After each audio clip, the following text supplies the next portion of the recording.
The stopwatch clicked, the only sound in the empty pool. Stop. Out of the pool.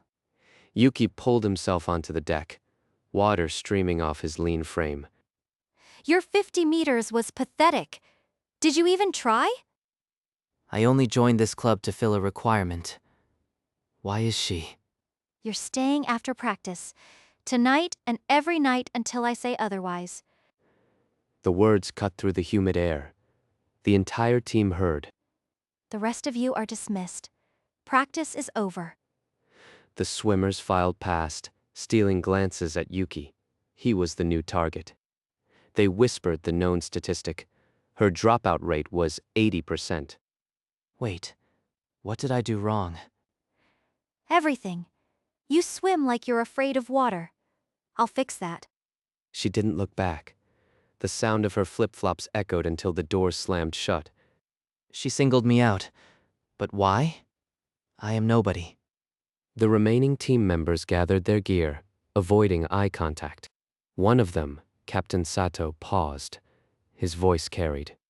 Better you than me. She's broken better swimmers. Then he left, and the pool fell into silence. I should just quit. This isn't what I signed up for.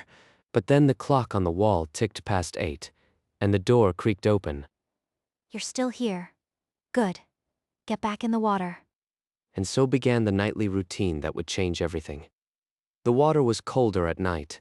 Empty lanes stretched into darkness. Swim another 50. Freestyle. Do not disappoint me. Yuki pushed off the wall. His stroke felt clumsy under her stare. Stop. Your right elbow drops on the recovery. Fix it. That flaw. I've had it since I was a kid. A local coach pointed it out years ago. You also rotate your head too far to breathe. It drags your hips. Every correction landed like a scalpel. Precise, personal. Better? But you're still hesitating at the wall, like you did at the prefectural junior meet in 5th grade. The prefectural junior meet? That was 10 years ago. How does she know that? Don't just float there. 50 more. Sprint. Yuki swam. His lungs burned. The questions burned hotter. Coach, how do you know about that meet? It wasn't recorded anywhere. I do my research. Every swimmer has a file. A file?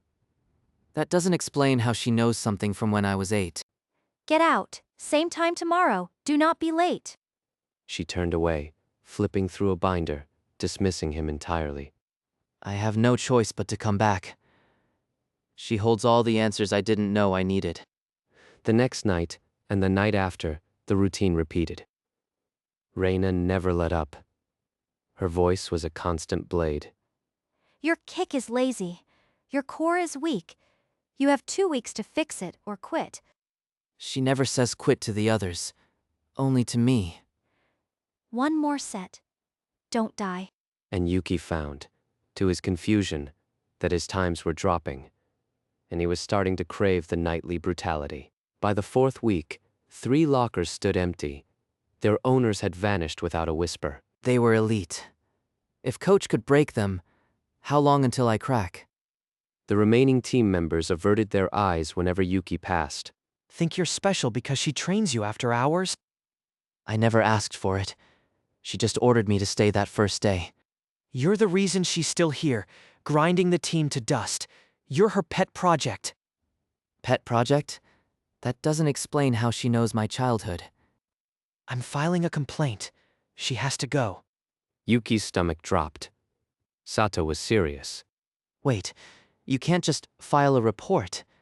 She's the only one who sees potential in me. Potential? She's obsessed with you. We're just numbers on her clipboard. Sato stormed out, the air thick as chlorine. I can't lose her coaching now. But why does she only care about my progress? That night, Reina stood at the edge, face drawn. Your dolphin kick is weak. We'll drill it. She looks dead on her feet. The dark circles are deeper every night. He pushed through the set, but Sato's threat echoed in every stroke. You're not concentrating. Your stroke is garbage. If they fire her, I'll never find out how she knows about that junior meet. After the session, she didn't dismiss him. She sank onto the bench, staring at the water. Coach, there's something I need to tell you. It's late. Don't be late tomorrow. A week later, Yuki's times were dropping as if someone had removed an anchor.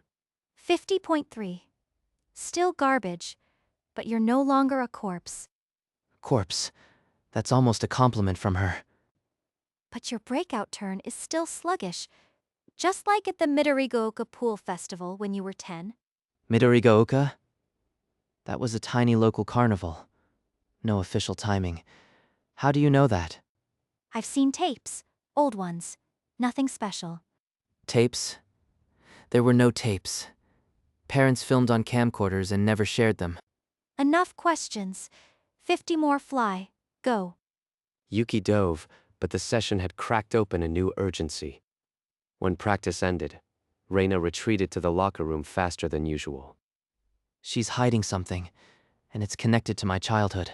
Minutes later, he saw her exit and walk toward the athletic director's wing. He followed at a distance, pulse hammering. Coach Kuroki. 3 elite dropouts in 1 month. The administration is asking questions. And And there are rumors of special after-hours sessions with a particular student. Favoritism, they're calling it.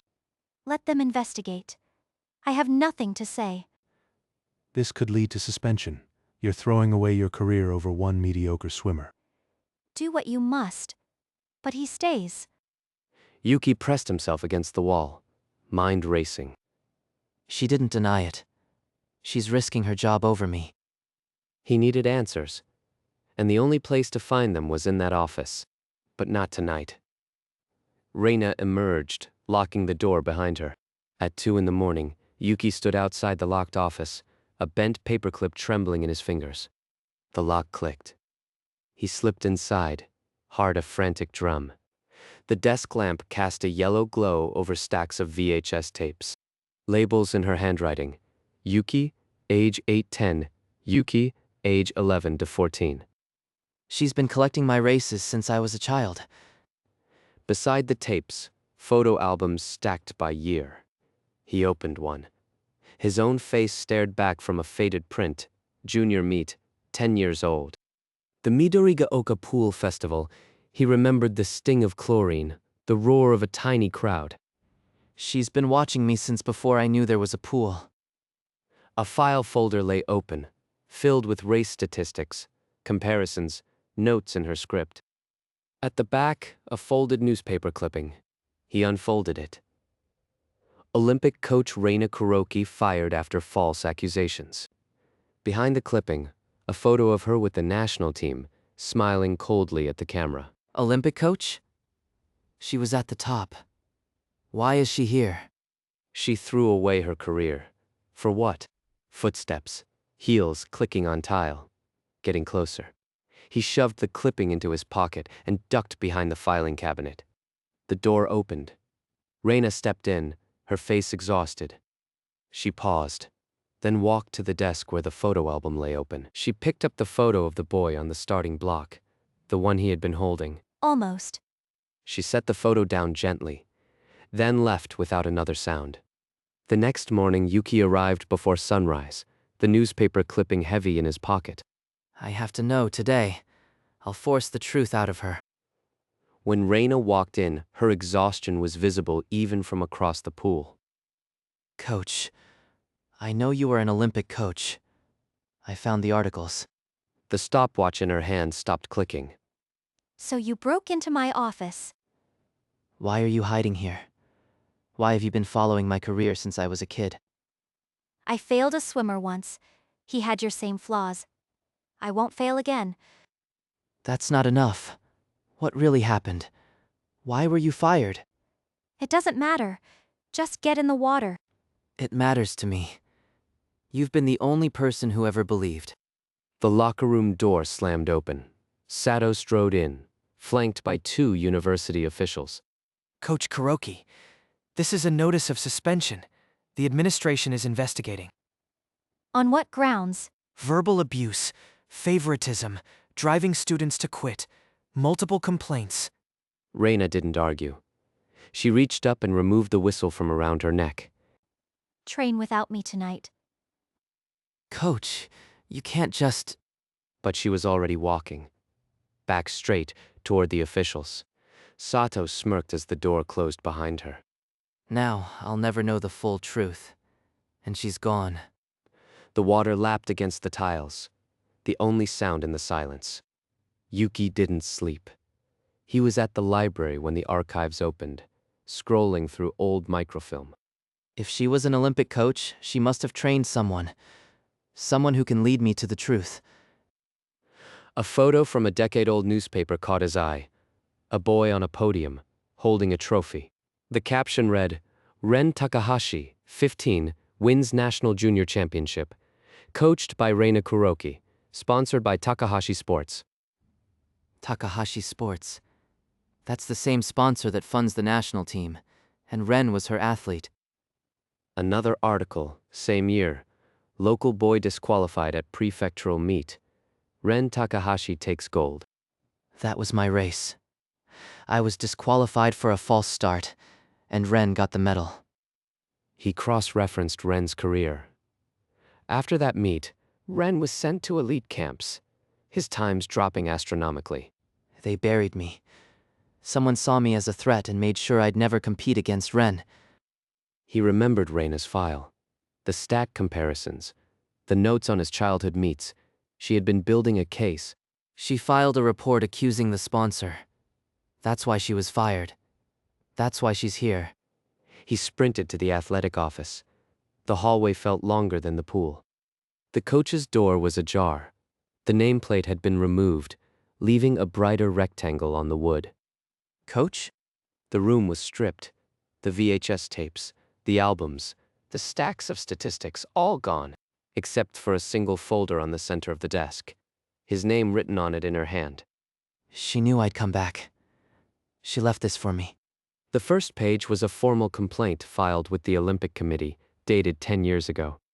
It detailed how Takahashi Sports had manipulated junior meets, buried competition, and promoted Ren exclusively. Attached, a list of athletes affected. At the top, his name. She sacrificed everything to expose this, and now she's gone. But the folder held more. Another document, unread, its title partially hidden. Beneath the report, a folded piece of paper fell out, handwritten in sharp letters. "Meet me at the old outdoor pool, 5 a.m. She's not running. She's waiting for me. At dawn, mist clung to the old outdoor pool. The water was slate gray. You're early. You left the note. What does it mean? Are you coming back? I'm not coming back. But you have 2 months until the Pan-Pacific qualifier. I can train you here. In secret. Secret training. She's still risking everything. Why? After you lost your career, after they buried me, why keep fighting? Because you were robbed, I'm collecting a debt. A debt.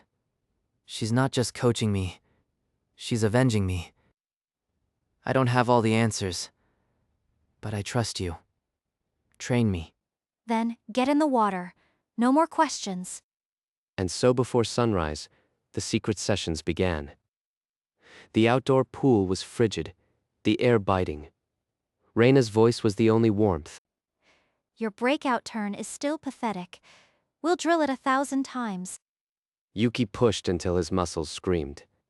Again. You're letting your hips drop. Again. And again. You think that's effort? You're swimming like you have the next 10 years to get it right. You don't. She's driving me because she knows what was taken. And he found himself craving the pain, because every correction was a promise. 2 months. No team. No recognition. Only her voice and the burn. On the last Thursday before the qualifier, Yuki touched the wall and stared at the stopwatch. 50.1. Still not enough. A full second faster than last week. She won't admit I'm almost there. But Reina hadn't moved from the bench. Her stopwatch hung limp, her breathing shallow. Her eyes were glassy, lips pale despite the cold dawn air. Coach, are you okay? I'm fine. Get back in the water. She tried to stand, her legs buckled, body folding like paper. Yuki was out of the pool before she hit the concrete. He caught her, cradling her against his wet chest. She weighed nothing. He carried her to the bench, laying her down with desperate care. I won't let them. Take another one. Another one? She's not just talking about me. There was someone else. He pressed his palm to her forehead, burning. She'd been hiding this for weeks. You're sick. Why didn't you tell me? Doesn't matter. Qualifier is in 7 days. You will qualify. She struggled to sit up, but Yuki gently pushed her back. I'll qualify, but I won't let you die doing it. Rest, please. For the first time, she didn't argue, her eyes closed in surrender. The next dawn, she was there again, leaning on the fence, pale but watching. She's still fighting, so I have to fight harder. 1 week, the qualifier loomed like a wave about to break. The qualifying meet surged with noise. Yuki stood on the block, every muscle a coiled wire. 2 months of dawns. She's up there somewhere. In the back row, a rain-coated figure clutched a stopwatch, watching. The gun cracked. Yuki launched into the water. He swam not with his body, but with her corrections carved into every fiber. His breakout turn snapped, perfect, just as she had demanded 1,000 times. Her voice is still screaming in my head. Not good enough. At the wall, he slammed the pad. The scoreboard shimmered. 2nd place. Qualified. I actually qualified. He ripped off his goggles, scanning the stands. Her seat was vacant. Only a raincoat lay draped over the back of the chair. Yuki stumbled out of the pool, straight to the locker room. Taped inside his locker door, a folded note in sharp handwriting. You did it. Now go further. I've done my part. No address. No number. He pressed the note to his forehead. A silent scream building. She planned this. She was never going to stay. Outside, the crowd roared. Inside, the pool was a tomb. Yuki sat on the bench, the note crumpled in his fist. I have to find her. I won't let her disappear. But there was no trail. Only the report she left behind. That folder still holds the full truth. I'm not done. He would not let her sacrifice become another buried secret. Yuki returned to Reina's old office, determined to retrieve her final belongings. The room was barren, but a bottom drawer had remained locked, forgotten by the moving crew. He pried it open with a screwdriver, the wood splintering under his desperate strength. Inside, a sealed manila envelope, heavy with paper, his name scrawled across the top. He tore it open. The first document inside was a Pan-Pacific qualifier entry form. Athlete, Yuki Watanabe. Event 50 meters freestyle. Submission date, April 10th. April 10. That was 3 months before I even considered joining the swim team. She had submitted this before they ever met. She had known he would be there. Beneath the form, the full report, pages of evidence, race results, witness statements. Takahashi Sports bribed officials, intimidated families, and manipulated qualifying times to favor Ren Takahashi since 2010. And tucked behind it, a handwritten letter, her sharp script bleeding through the page. Yuki, I filed this report 10 years ago. Nobody believed me. I was fired, blacklisted. I quit, found you, and waited. The world owes you 10 years. I'm collecting. A decade. She waited for me. Through everything. The paper blurred. His vision swam as the weight of her sacrifice crashed down. He pressed his forehead to the documents, as if trying to feel her presence through ink. Every correction. Every again. Every dawn. It was love. Fierce. Unspoken love. I'll find you. I swear I will. He folded the letter carefully, tucking it inside his jacket, over his heart. Then, rising, he gathered the remaining documents. The report held names, leads. Someone in here knows where she went.